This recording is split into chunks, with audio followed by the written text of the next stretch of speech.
Bonjour à tous, soyez les bienvenus à notre série d'études bibliques sur chaque livre de la Bible. Et dans cette vidéo, dans cette étude biblique, nous allons étudier le livre du prophète Zacharie. Oui, nous arrivons à la fin de l'Ancien Testament avec le prophète Zacharie. Et la seule chose qu'on va sauter, en fait, c'est le contexte historique, politique et social. Pourquoi? Parce que c'est exactement le même du prophète Agé. Oui, le prophète Zacharie et le prophète Agé, ils ont eu leur ministère exactement dans la même époque, c'est-à-dire l'époque post-exilique, après le retour des Juifs de Babylone à Jérusalem pour rebâtir les murailles de Jérusalem, pour reconstruire le temple de Jérusalem. Et voilà que le prophète Zacharie et le prophète Agé, ils ont été contemporains. Du coup, pour plus de renseignements, plus de détails à propos du contexte historique, politique et social du prophète Zacharie, donc nous avons dans notre chaîne YouTube la vidéo, l'étude biblique sur le prophète Agé. OK? Ceci étant dit, on va passer directement à la structure du texte du prophète Zacharie. Je vais vous mettre notre tableau blanc. Et là, déjà, nous avons un petit aperçu. Je vous ai mis là un petit aperçu du texte du prophète Zacharie pour que vous ayez une idée. Donc, voilà comment le texte du prophète Zacharie est organisé. C'est un prophète complexe avec beaucoup de parties différentes dans son texte. Et nous allons voir chacune de ces parties-là, chacune des parties de cette structure complexe du prophète Zacharie. Notamment, nous avons deux parties principales de Zacharie. Nous avons là le prophète Zacharie. La première partie du texte va du chapitre 1er au chapitre 8. Et du chapitre 1er au chapitre 8, nous sommes plein dedans l'époque post-exilique, de l'époque de l'empereur, du roi Darius, de l'empire perse, Darius Ier. Et cette partie-là, elle est datée entre les années 520-518 avant Jésus-Christ. Et la deuxième partie du prophète Zacharie, à partir du chapitre 9 au chapitre 14, c'est un peu plus difficile d'établir une époque, une date plus précise. Donc, c'est un contexte incertain, toujours après la période exilique, c'est toujours le post-exil. Et à partir du chapitre 9 au chapitre 14, nous avons un style plus apocalyptique et messianique. C'est-à-dire que le prophète Zacharie, il va parler un peu plus du Messie, de cette personne, ouin de Dieu, ouin de l'Éternel, pour rétablir l'ordre, pour venir instaurer définitivement le royaume de Dieu sur terre. Et pour en parler, le prophète Zacharie va employer un message apocalyptique, c'est-à-dire il va parler d'une intervention directe de Dieu, il va parler en se servant de symboles, beaucoup d'images, pour parler de cette intervention directe de Dieu. C'est quoi la littérature apocalyptique? C'est une littérature déjà qui décrit un monde complètement éloigné du standard de Dieu, hein, du modèle que Dieu voulait pour sa création. Hein. Le monde, la création, elle est complètement éloignée de ce modèle-là. Puisqu'elle est tellement éloignée, il n'y a que l'intervention directe de Dieu qui puisse rétablir les choses à son bon ordre. Hein? Et pour décrire cette intervention directe de Dieu, il y a des images de vision, hein? Des êtres divins qui viennent surveiller la terre, qui viennent intervenir directement sur l'histoire humaine. Voilà la littérature apocalyptique, hein? Un peu comme Daniel, le prophète Daniel. Il est aussi un très bon exemple d'une littérature apocalyptique dans l'Ancien Testament, hein? Notamment Daniel et Zacharie. Quoique, nous avons déjà vu ça, le prophète Ézéchiel, il va en quelque sorte inaugurer ce genre de littérature. Hein? Mais le prophète Zacharie, il est plein dans ce genre de littérature. Hein?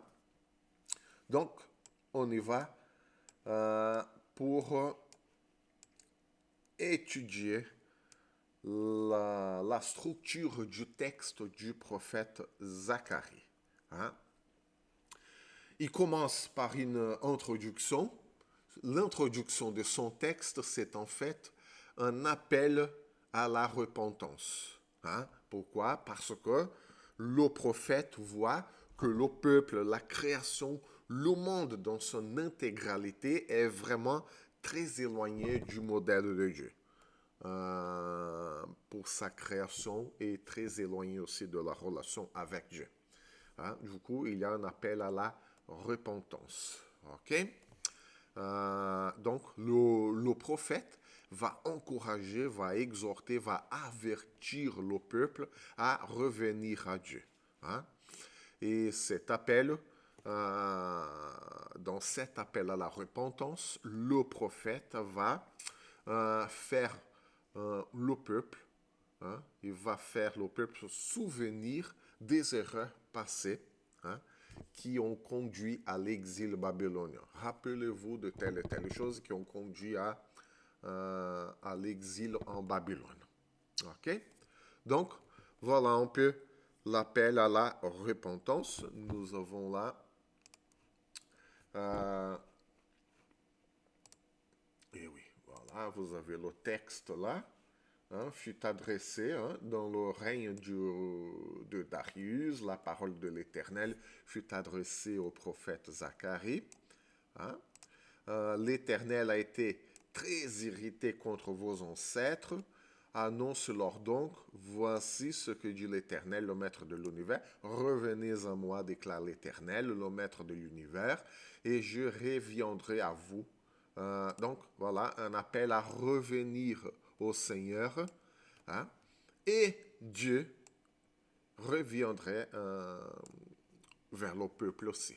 Mais il faut cette volonté du peuple de rétablir la relation avec Dieu. De toute façon, si Dieu n'avait pas ouvert cette voie de repentance, ça ne servirait à rien la repentance du peuple. Mais puisque Dieu a ouvert ce chemin pour rétablir la relation avec le peuple, donc voilà l'appel à la repentance. Hein? C'est-à-dire que la repentance humaine, sans la voie ouverte par Dieu, ne sert à rien.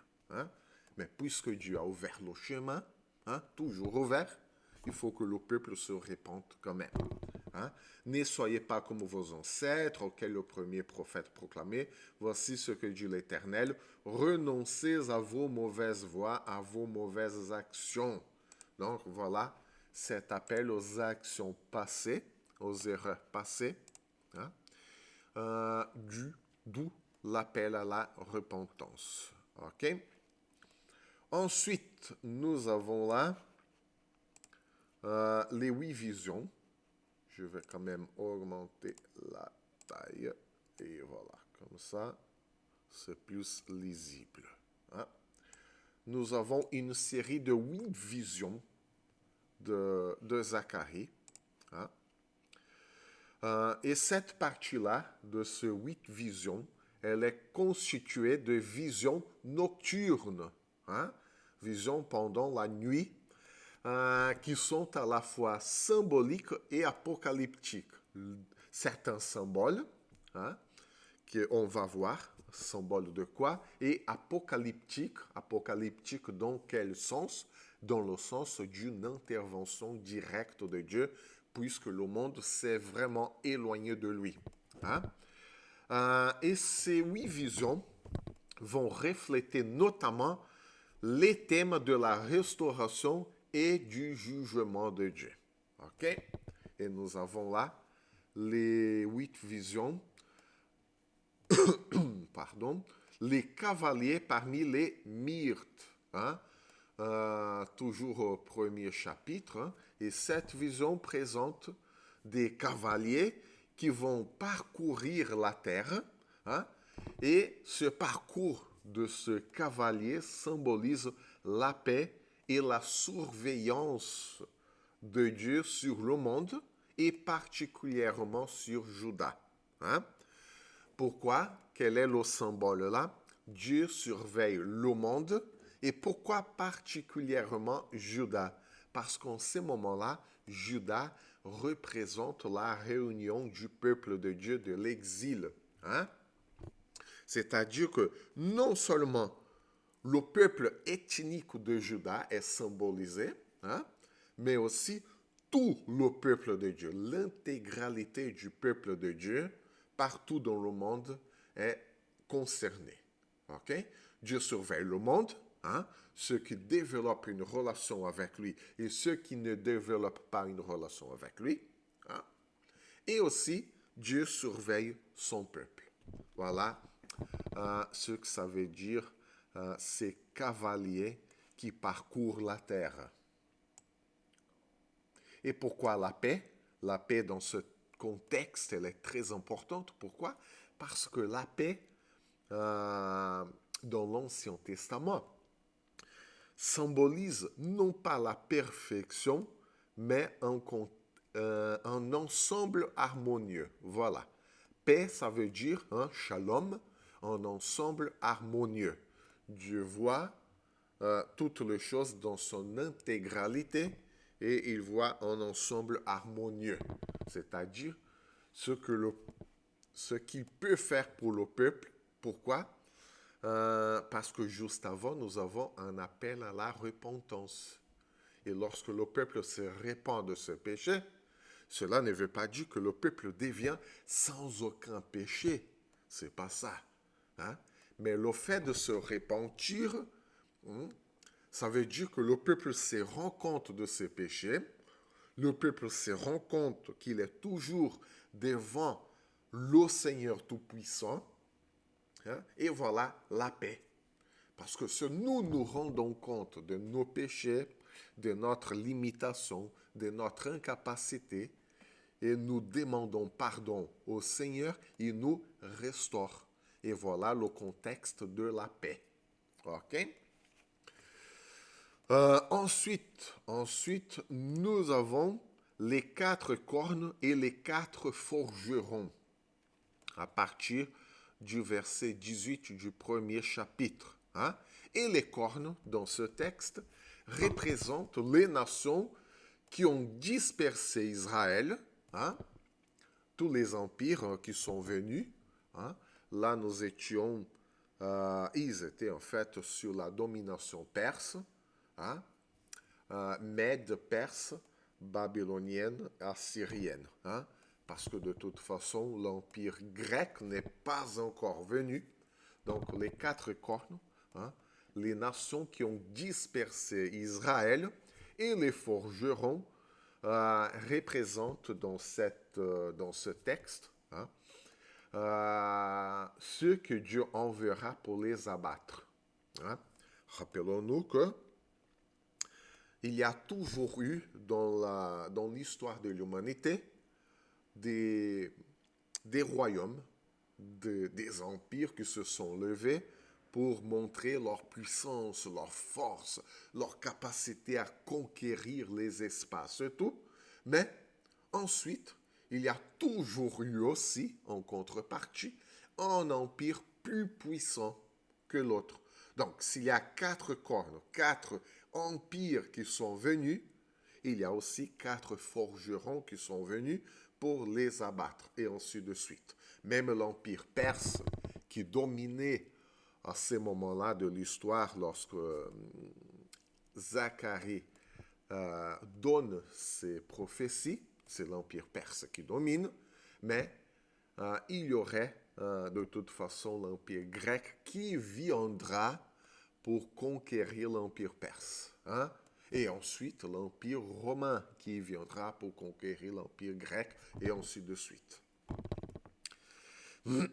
Donc, 4 nations qui ont dispersé Israël, et les forgeront, ceux que Dieu enverra et ceux que Dieu avait déjà envoyés pour les abattre. Hein? Il n'y a pas d'empire humain qui reste éternellement, si n'est que le royaume de Dieu, qui reste éternellement. Ensuite, nous avons l'homme avec un cours d'eau de mesure. Hein? Ça ouvre le chapitre 2. Hein?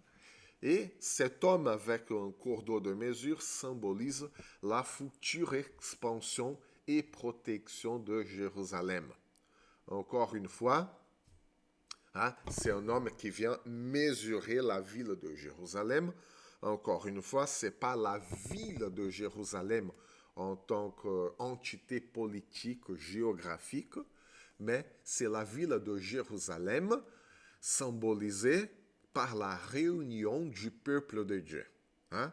Et lorsque Zacharie il dit qu'il y aura une future expansion et la protection de Jérusalem, Zacharie dit que Jérusalem, ou la réunion du peuple de Dieu, sera étendue partout. Donc, voilà. Hein? Ça symbolise la croissance du peuple de Dieu partout dans le monde. Hein?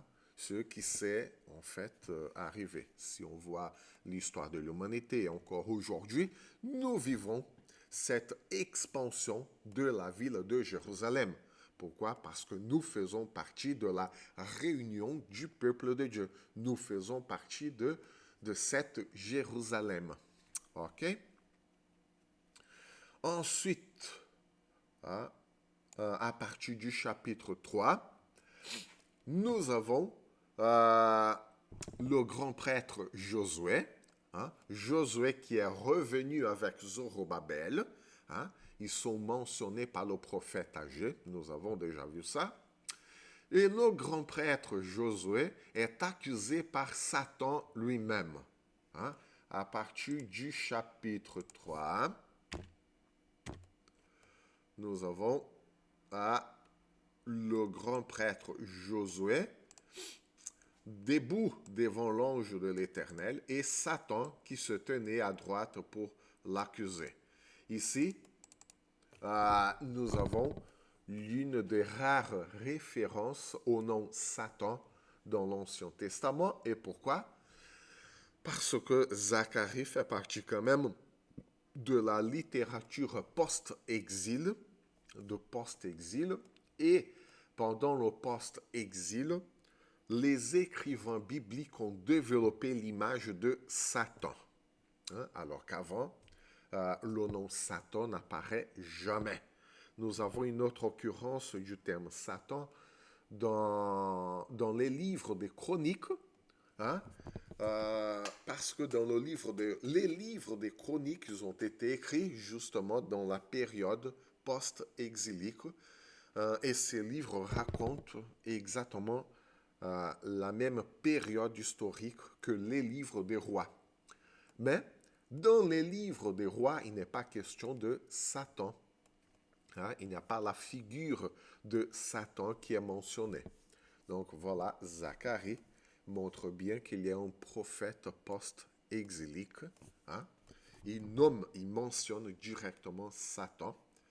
Et Satan dans son rôle, dans le rôle d'accuser les serviteurs de Dieu. Hein? Cette image qui sera reprise par les écrivains du Nouveau Testament, Satan qui accuse les serviteurs de Dieu. Mais qu'est-ce que cela veut dire aussi? Hein?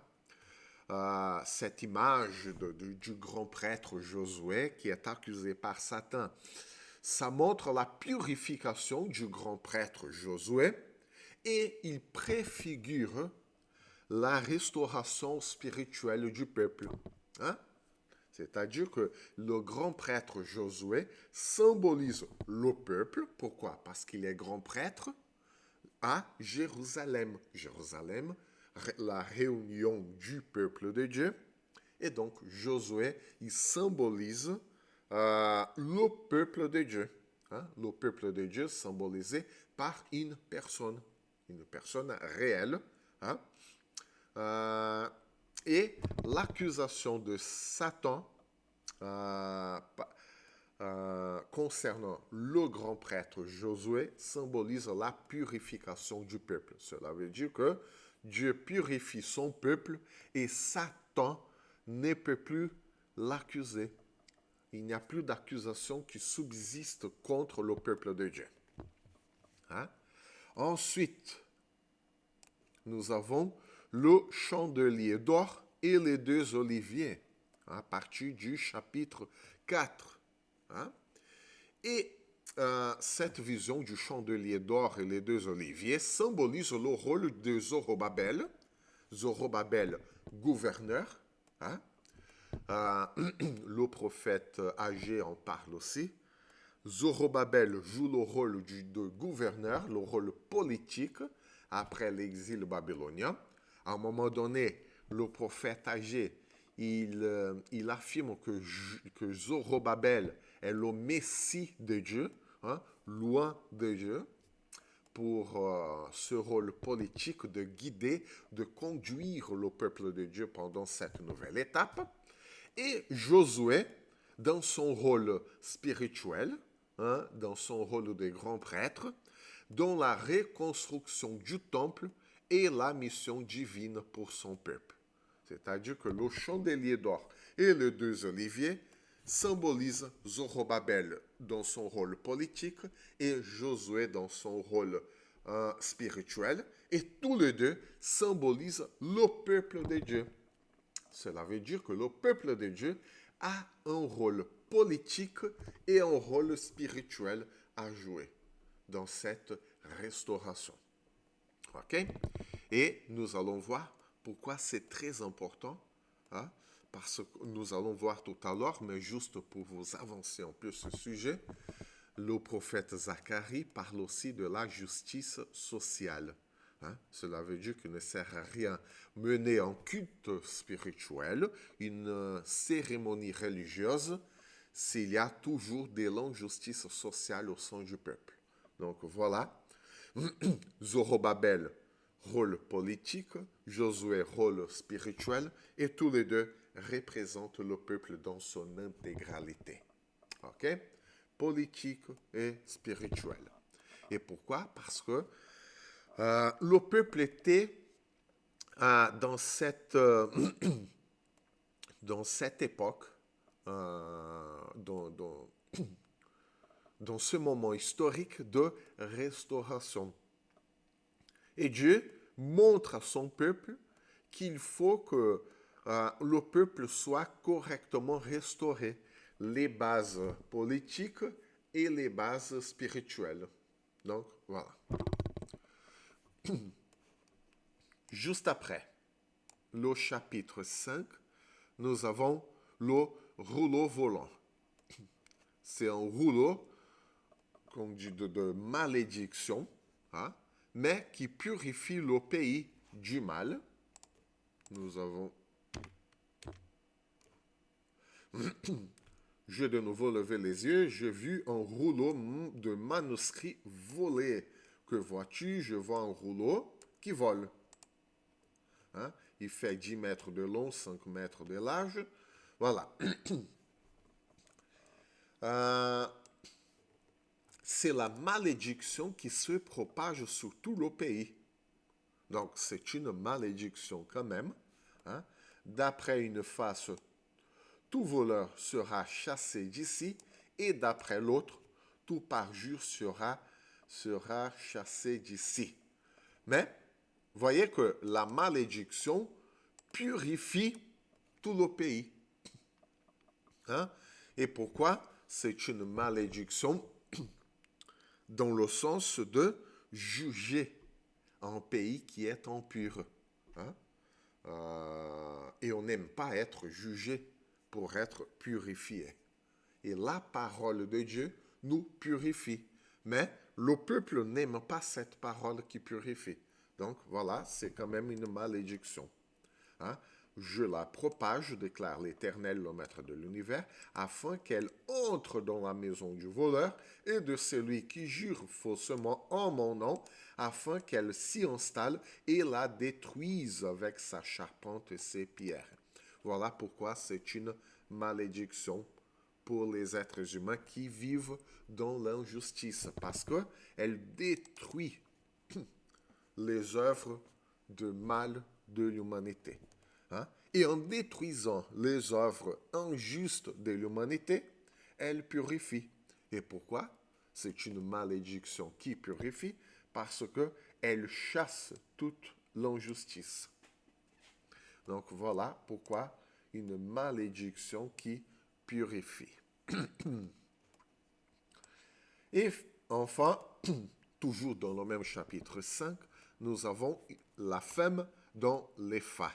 Hein? La femme dans les fa, à partir, voilà, la vision d'une femme, lève les yeux, regarde ce qui sort là. Qu'est-ce que tu vois? C'est la mesure à grain qui sort. Hein? C'est l'EFA. L'EFA, c'est justement cette unité de mesure, hein? Une mesure à grain. Et il y avait une femme assise au milieu de cette mesure. Qu'est-ce que cela signifie?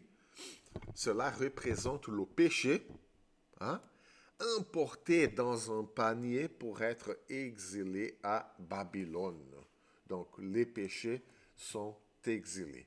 Hein? C'est la méchanceté, c'est le péché. Il a repoussé dans la mesure et a jeté le disque en plomb sur l'ouverture. Hein? Deux femmes. Il voit encore deux femmes. Et le vent soufflait dans leurs ailes. Elles avaient les ailes comme celles de la cigogne. Et elles ont soulevé la mesure entre la terre et le ciel. Cela veut dire que la mesure du péché de l'humanité, ça va au-delà même de la terre entière. Ça prend une dimension qu'on dit cosmique, hein, universelle. Et dit à l'ange qui me parlait, où emporte-t-elle la mesure à grain? Elles vont lui construire une maison dans le pays de Sinéar. Quand elle sera prête, elle sera déposée là sur sa base. Hein? Sont exilés à Babylone. Et Babylone va être considérée comme la terre du péché. Hein? Cette image est reprise non par hasard par Jean dans la littérature apocalyptique du Nouveau Testament, le livre d'Apocalypse, hein, en disant que Babylone est tombée pour dire que le péché du monde, la méchanceté, elle aura une fin. Et c'est Dieu lui-même qui mettra une fin à la méchanceté humaine, représentée par Babylone. Ok? Ça vient de Zacharie, en fait. Et finalement, les quatre chars, hein, à partir du chapitre 6, symbolisent les agents du jugement divin. Voilà la littérature apocalyptique. Hein. Dieu envoie ses agents, hein, pour juger, hein, les quatre coins du monde. Hein. C'est le jugement divin sur toute la terre. Et dans le livre d'Apocalypse, il est question aussi des agents de jugement. Par exemple, les fameux quatre cavaliers de l'Apocalypse, et voilà, euh, cette image est issue aussi de la littérature apocalyptique du livre de Zacharie. Hein? Cela veut dire tout simplement que Dieu envoie ses agents pour juger la terre. À partir du chapitre 6, hein, la moitié du chapitre 6, on sort de ces 8 visions pour parler du Messie, la préfiguration du Messie, hein, parce qu'après ces visions, Zacharie, il va recevoir une instruction de couronner symboliquement le grand prêtre Josué. Hein? Et ça veut dire une image en avance de la venue du Messie. Hein? Et ce Messie va combiner à la fois les fonctions politiques royales et sacerdotales. Et nous avons là un thème très intéressant parce que d'un coup, le gouverneur Zorobabel, il disparaît. C'est là que nous ne voyons plus Zorobabel dans son rôle politique, dans son rôle de gouverneur. Hein? Donc, il est vrai que Zacharie, il va recevoir cette instruction de couronner symboliquement le grand prêtre Josué. Et Josué, il était déjà grand prêtre, hein, rôle spirituel, et il va recevoir aussi le rôle politique en tant que roi, une fonction royale. Cela veut dire hein, que le Messie de Dieu, et là, Zorobabel n'est plus le Messie, hein, Zorobabel, il disparaît, et là, c'est Josué, en tant que grand prêtre, qui va recevoir la fonction spirituelle et la fonction royale. Et en fait, ça préfigure aussi la venue d'un Messie qui aura la fonction spirituelle et la fonction royale. Et nous avons l'accomplissement de cette prophétie en Jésus, roi et grand prêtre. OK? Donc, ça préfigure la venue de Jésus lui-même. Mais pour l'instant, c'est Josué, le grand prêtre Josué, qui est là, hein, historiquement parlant. Zorobabel disparaît. Hein, et Josué va préfigurer la venue d'un Messie de Dieu. Mais là, déjà, c'est Josué qui va incarner le rôle spirituel et le rôle politique, à peu près comme les pharisiens à l'époque de Jésus. Il y avait le roi Hérode et tout, mais dans la vie pratique, ceux qui commandaient un peu la vie de tous les jours, c'était les pharisiens qui avaient ce rôle spirituel et aussi politique de faire la gestion de la société. Hein? Donc, voilà. Et finalement, dans les chapitres 7 et 8, hein, nous avons des enseignements pratiques. Hein? Des enseignements pratiques, par exemple, la question du jeûne. Hein? C'est ce qu'on disait. Hein? Dieu préfère la justice et la compassion au rituel. Justement, voilà l'importance dans ce moment de reconstruction hein, du rôle politique et du rôle spirituel de tout le peuple. Ça ne concerne pas que le grand prêtre Josué, ça concerne tout le peuple, cette mise en pratique de la justice sociale. Hein. Dieu préfère la justice et la compassion que rituel. Donc, bien pratique, hein, comment vivre la foi, hein, parce que jusqu'à présent, le peuple était habitué à un rituel. OK? Donc, voilà. Et finalement, il y a une prophétie hein, sur l'avenir glorieux de Jérusalem sous la gouvernance divine. Donc voilà, le peuple de Dieu, l'intégralité du peuple de Dieu, hein, représenté par Jérusalem, gouverné par Dieu lui-même. OK? Donc voilà comment Jérusalem préfigure aussi cette réunion eschatologique future du peuple de Dieu, gouverné par Dieu lui-même. Et là, nous arrivons à la deuxième partie du livre de Zacharie. Hein? Nous avons des oracles messianiques et eschatologiques entre le chapitre 9 et 11. Hein? Nous avons la prophétie bien connue de l'entrée du roi messianique à Jérusalem.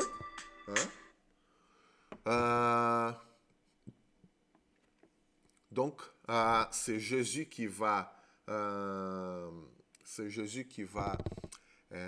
accomplir cette prophétie. Hein? Jésus qui monte sur un âne et c'est Zacharie qui va prononcer cette prophétie. Finalement, nous avons des oracles contre les nations, hein, toujours dans ces chapitres, notamment au chapitre 10 aussi. Dieu triomphe sur les ennemis d'Israël et restaure le peuple. Hein, ça veut dire ça. Les ennemis du peuple de Dieu sont vaincus. Et Paul, il va aller quand même au-delà de la géographie dans le Nouveau Testament, lorsqu'il dit que le dernier ennemi à être vaincu sera la mort. Donc la mort n'est pas un concept géographique, hein, et pourtant Paul, il va dire que la mort c'est le dernier ennemi du peuple de Dieu à être vaincu. Donc nous avons, c'est ce que ça veut dire, hein, le jugement de toutes les nations. Ce sont les ennemis de Dieu. Hein? Dieu va vaincre tous les ennemis de son peuple. Et finalement, au chapitre 11, la parabole des deux bergers, hein, qui montre le rejet du vrai berger d'Israël, hein, parce qu'ils ont rejeté le vrai berger pour accepter un berger corrompu. Hein. Ça montre là un contraste entre le bon berger et un mauvais berger qui symbolise le rejet du véritable guide spirituel du peuple, hein, son abandon par des dirigeants corrompus. Hein. Donc voilà un peu ce que ça veut dire tout ça. Hein. Les bergers poussent des hurlements parce que ce qui faisait leur gloire est détruit. Les lions se rugissent parce que l'orgueil du Jourdain est abattu. Dieu juge les mauvais bergers. Hein? Mais ça montre aussi le choix du peuple par ces mauvais bergers. Hein? Ça montre bien aussi, c'est une préfiguration aussi de Jésus qui a été rejeté. Hein? Ce n'est pas par hasard que Jésus dit qu'il est le bon berger. Hein? Ça vient aussi du prophète Zacharie et le peuple qui n'a pas accepté le bon berger Jésus. Donc le peuple accomplit la prophétie de Zacharie. Hein? Et finalement, à partir du chapitre 12, nous avons les chapitres apocalyptiques, hein? C'est-à-dire plein d'images, plein de symboles et plein d'interventions directes de Dieu. Nous avons la délivrance de Jérusalem. Hein? Jérusalem sera attaquée, mais Dieu interviendra pour la sauver. Hein? Le peuple de Dieu, la réunion du peuple de Dieu est attaquée. Hein? C'est l'image de la tribulation dans le livre d'Apocalypse. Hein? Et là, on ne va pas entrer dans les détails de comment est-ce qu'il faut interpréter la tribulation. Hein? Il y a ceux qui l'interprètent toujours d'actualité. Hein? Le peuple de Dieu vit dans la tribulation. Il y a ceux qui interprètent un moment de tribulation à la fin des temps. Hein? Mais peu importe, ce qui importe là est que le peuple de Dieu est attaqué et Dieu va le garder, va le sauver. Ensuite, nous avons la repentance d'Israël. Hein? Le peuple enfin reconnaîtra son péché et va se repentir. Hein?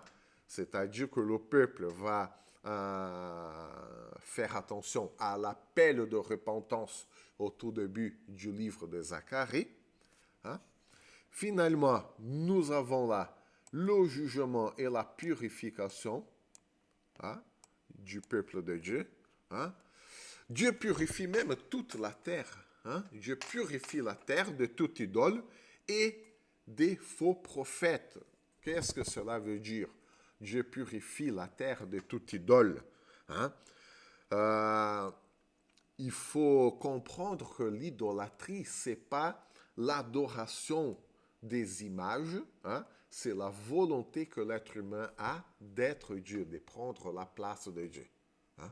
Et Dieu purifie l'humanité de ce désir de prendre la place de Dieu. Pourquoi? Parce que lorsque nous prenons la place de Dieu, il y a certainement des injustices sociales, il y a des conflits, des guerres, des morts. C'est ce que l'être humain sait produire le plus. Hein? Mais lorsque Dieu purifie la terre de l'idolâtrie, cela veut dire que l'homme, l'humanité se rend compte de sa limitation, de ses péchés, hein, et il vit en harmonie, cela veut dire en paix avec Dieu et avec les autres. Donc voilà la purification. Hein. Et finalement, nous avons là le jour du Seigneur dans le chapitre 14. Hein. Le jour du Seigneur, ça veut dire la victoire finale de Dieu, hein, la transformation de Jérusalem en un centre spirituel mondial. Et là, nous avons vraiment le symbole de Jérusalem comme la réunion complète et intégrale de tout le peuple de Dieu partout dans le monde. Parce que tout le monde ne rentre pas dans la ville de Jérusalem. Elle ne comporte pas tout le monde. C'est impossible. Hein? Et voilà que Jérusalem, elle prend son plein symbole. Hein? C'est le symbole maximal de la réunion du peuple de Dieu. Hein?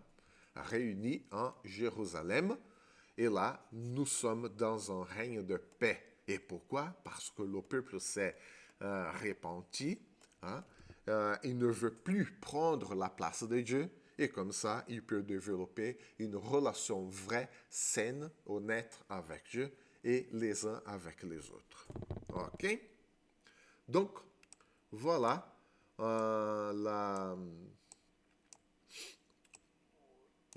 la structure du texte du prophète Zacharie. Hein? Et on peut, ce que chaque symbole veut dire, on peut de cette littérature apocalyptique très intéressante et comment les écrivains du Nouveau Testament ont mentionné le prophète Zacharie, ont profité même de tous ces symboles, de toute cette structure apocalyptique de l'intervention de Dieu pour décrire le plan de Dieu, le projet de Dieu pour toute l'humanité. Et nous voyons que nous accomplissons aujourd'hui, d'une certaine façon, certaines prophéties de Zacharie. Hein? D'autres, nous attendons encore l'accomplissement, mais certaines des prophéties de Zacharie sont déjà accomplies en Jésus et en nous aujourd'hui. Donc, que le Seigneur vous bénisse, que le Seigneur vous garde. À la prochaine vidéo, à la prochaine étude biblique.